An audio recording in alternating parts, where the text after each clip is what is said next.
नमस्ते बच्चों, कैसे हैं आप सब। अर्धवार्षिक परीक्षाएं अब बहुत नज़दीक हैं। पढ़ाई में जुट जाइए आप लोग। आज हम कक्षा 11 है हिंदी साहित्य की पाठ्य पुस्तक अंतरा से पहला जो पाठ था ईदगाह, जिसे हम बहुत पहले पढ़ चुके हैं, उसके प्रश्नोत्तर करने जा रहे हैं। तो पहला प्रश्न है, ईदगाह कहानी के उन प्रसंगों का उल्लेख कीजिए जिनसे ईद के अवसर पर ग्रामीण परिवेश का उल्लास प्रकट होता है।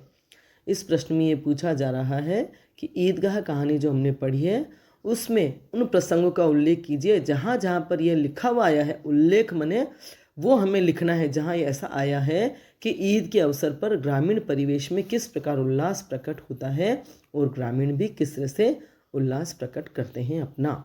तो प्रसंग यानी जहाँ जहाँ ईद के त्यौहार को लेकर बच्चे बूढ़े सभी प्रसन्नता से सराबोर नजर आते हैं, प्रकृति तक प्रसन्न नजर आती है, उनके बारे में पूछा गया है। मनुष्य हमेशा एक ही ढर्रे पर जीवन जीता चला जाता है, रोज वही दिनचर्या, वही कामकाज। ऐसे में जब कोई पर्व या त्योहार का अवसर आता है तो सबके मन में कई दिन से पूर्व ही उसे लेकर उमंग और उल्लास हिलोरें लेने लगता है। भारत उत्सव प्रिय देश है, उत्सव प्रधान देश है। हर दिन यहाँ कोई न कोई त्योहार, उत्सव, जयंती आदि मनाई जाती है। विभिन्न धर्म और संप्रदाय यहाँ निवास करते हैं, अतः सभी के पर्व समय समय पर आते रहते हैं और समाज में खुशी का वातावरण बन जाता है। तो इस पाठ में 30 रोजे रखने के बाद ईद आई है, तो जैसे प्रकृति भी दिल खोल कर उस त्योहार का स्वागत कर रही है। कितनी सुहावनी सुबह है, खेतों में रौनक है, वृक्षों पर हरियाली है और आकाश में लालिमा फैली हुई है। सही है, हमारे मन में जो खुशी होती है, जो उमंग होती है, उल्लास होता है, उसी की छाया हमें बाहर फैली दिखाई देती है। इसलिए प्रकृति भी हमें बहुत प्रसन्न और नई नई लगती है। लेखक ने इस अवसर पर प्रकृति की खूबसूरती का चित्रण किया है। सूर्य भी जैसे शीतल होकर संसार को ईद की बधाई दे रहा है। इधर पूरे गांव में हलचल है, सब ईदगाह जाने की तैयारी कर रहे हैं। कोई अपने कपड़ों को दुरुस्त कर रहा है तो कोई जूतों को, कोई बैलों को चारा पानी दे रहा है ताकि आने में देर हो जाए तो भी वे भूखे न मरें। और बच्चे सबसे ज़्यादा प्रसन्न होते हैं। वे रास्ते भर पैदल चलते हुए नाना प्रकार की बातें करते हुए जा रहे हैं और उनकी बाल सुलभ बातों में अलग ही खुशी छलकी पड़ रही है। तो इससे से ग्रामीण परिवेश में प्रकृति का, ग्रामीण लोगों का, बच्चों का, सभी का उल्लास जिस भी तरह से प्रकट हुआ है उसका कवि लेखक महोदय ने बहुत ही सुंदर वर्णन किया है। ठीक है, अगला प्रश्न है उसके अंदर प्रकाश है, बाहर आशा। विपत्ति अपना सारा दल बल लेकर आए, हामिद की आनंद भरी चितवन उसका विध्वंस कर देगी। इस कथन के आधार पर स्पष्ट कीजिए कि आशा का प्रकाश मनुष्य को विपरीत परिस्थितियों में भी निरंतर आगे बढ़ने की प्रेरणा देता है। यह कथन हामिद की खुशी और उमंग को इंगित करता है। सभी बच्चों को घर वालों से पैसे मिले थे, वे गिन गिन कर खुश हो रहे थे और मेले में क्या क्या खाएंगे, खरीदेंगे, इसकी योजना बना रहे थे। लेकिन हामिद की दादी गरीब थी, उसके बेटा और बहू अब इस दुनिया में नहीं थे और उसने हामिद को यह कहकर बहला रखा था कि तुम्हारे अब्बा खूब रुपया कमाकर थैलियां भर कर लाएंगे और अम्मी अच्छे अच्छे तोहफे लाएंगी। तो हामिद को इन सब की आशा थी और इसी आशा जनित खुशी का प्रकाश उसके भीतर जगमगा रहा था। किंतु दादी तो सच्चाई से वाकिफ थी और ऐसी कोई आशा उसे अपने जीवन में नहीं थी, अतः वह रो रही थी। उसे इन अभावों में ईद भी खुशी नहीं दे रही थी। लेकिन बच्चा हामिद तो ईद मनाने की खुशी में झूम रहा था। उसे कठिनाइयों और वास्तविकताओं का एहसास एहसास नहीं था। उसी की अवस्था का वर्णन करते हुए लेखक महोदय कह रहे हैं कि उसके भीतर, हामिद के भीतर खुशी का प्रकाश था और आशा थी कि जब अम्मी और अब्बा आएंगे तो वह सारे अरमान पूरे कर लेगा। और इसी आशा में वह इतना प्रसन्न है, इतने हौसले से भरा हुआ था कि अब कोई विपत्ति भी अगर अपनी पूरी भयंकरता के साथ आ जाए तो भी हामिद की खुशी पर कोई फर्क नहीं पड़ने वाला है, बल्कि हामिद की खुशी को देखकर विपत्ति खुद भाग जाएगी। कितनी सुंदर और भावपूर्ण पंक्ति है कि विपत्ति अपना सारा दल बल लेकर आए, हामिद की आनंद भरी चितवन उसका विध्वंस कर देगी। कितनी सुंदर पंक्ति है कि हामिद की आनंद भरी चितवन, मतलब उसकी दृष्टि में, उसके हृदय में, उसकी नज़र में इतनी खुशी है, वह इतनी खुशी से भरकर उस विपदा की तरफ देखेगा कि विपदा खुद भाग जाएगी, ये वह या वह अपनी आनंद वाली खुशी भरी नज़र से ही उसको नष्ट कर देगा। अर्थात बालक सांसारिक कष्टों से अनजान, सरल, मासूम और निर्दोष होते हैं। वे क्या जाने अभाव क्या और कठिनाइयाँ क्या। तो यह तो रही हामिद की बात। यही बात हर मनुष्य पर लागू होती है। हमारे मन में आशा या उम्मीद की किरण ही हमें जीवन में आगे बढ़ाती रहती है। कितनी ही गहरी और काली रात हो, पर कल सुबह होगी, यह प्रतीक्षा, यह आशा ही हमें रात काटने का धीरज देती है, सब्र देती है। जीवन से हार वही मानते हैं, आत्महत्या वही करते हैं जिन्हें अपने जीवन में आशा की, उम्मीद की कोई किरण दिखाई नहीं देती है।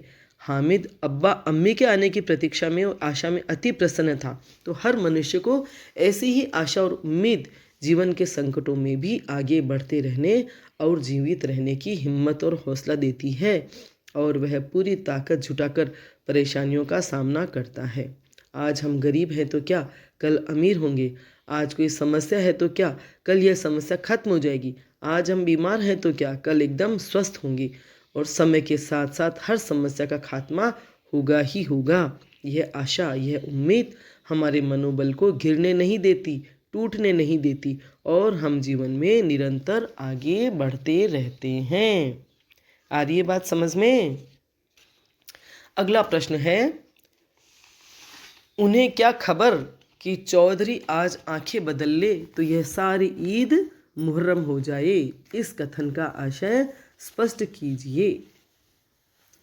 इस कथन से ये आशय है कि ईद के त्यौहार पर हर घर में मीठी सिवैयाँ बनाई जाती है, लेकिन हर परिवार तो इतना सक्षम नहीं होता कि पकवान बनाने की सारी वस्तुएं जुटा ले।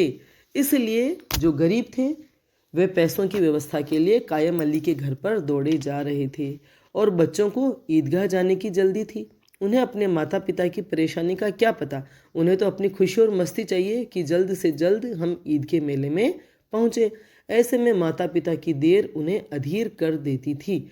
इसलिए लेखक महोदय ने कहा है कि उन्हें क्या पता, आज अगर चौधरी कायम अली उन्हें पैसे उधार देने से मना कर दे तो ईद की यह खुशी मुहर्रम के दुख में बदल जाए।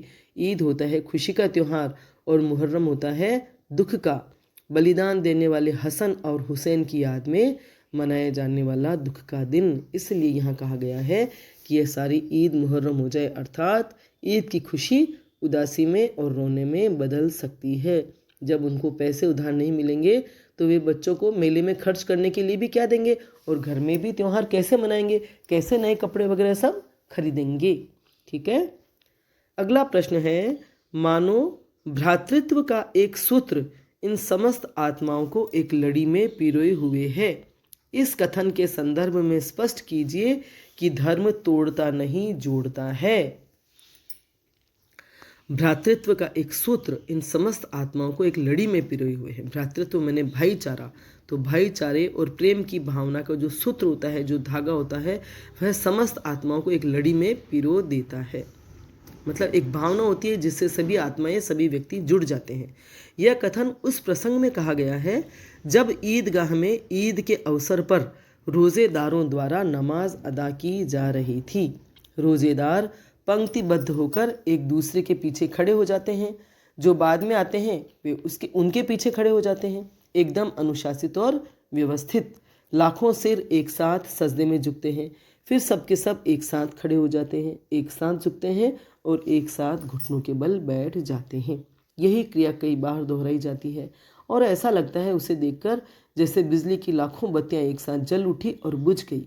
कितना अनोखा दृश्य था, कितनी एकता, कितना प्रेम और कितनी शांति से, अनुशासन से सभी नमाज अदा कर रहे थे। किसी तरह का कोई भेदभाव नहीं, न धन का न पद का, सब बराबर। और फिर सभी गले भी मिलते हैं। ऐसा दृश्य देखकर यही कह सकते हैं कि धर्म तोड़ता नहीं जोड़ता है। भाईचारे की भावना सभी को एक लड़ी में पिरो देती है। धार्मिक पर्व पर, धार्मिक स्थान पर सभी जितने प्रेम और सद्भावना से यह कार्य कर रहे थे वह यही सिद्ध करता है कि धर्म सभी को जोड़ने का ही कार्य करता है। धर्म संबंधी कार्य करते समय सभी में प्रेम और सद्भाव हिलोरे लेता है। चाहे जो भी धर्म हो, अर्थात हिंदू धर्म हो, मुस्लिम हो, सिख हो, ईसाई हो, हर धर्म का जब भी पर्व और त्यौहार आता है तो उसके अनुयायी उन पर्वों को मनाते समय इतनी अटूट प्रेम और एकता से जुड़ जाते हैं कि बस। लेकिन कुछ स्वार्थी तत्व अपने हितों को साधने के लिए धर्म के नाम पर धार्मिक अनुयायियों को एक दूसरे से लड़ाते हैं और उनमें बैर का जहर घोलते हैं, बैर का विष घोलते हैं। समझ में आ रही बात? अगला प्रश्न है, ईदगाह कहानी के शीर्षक का औचित्य सिद्ध कीजिए।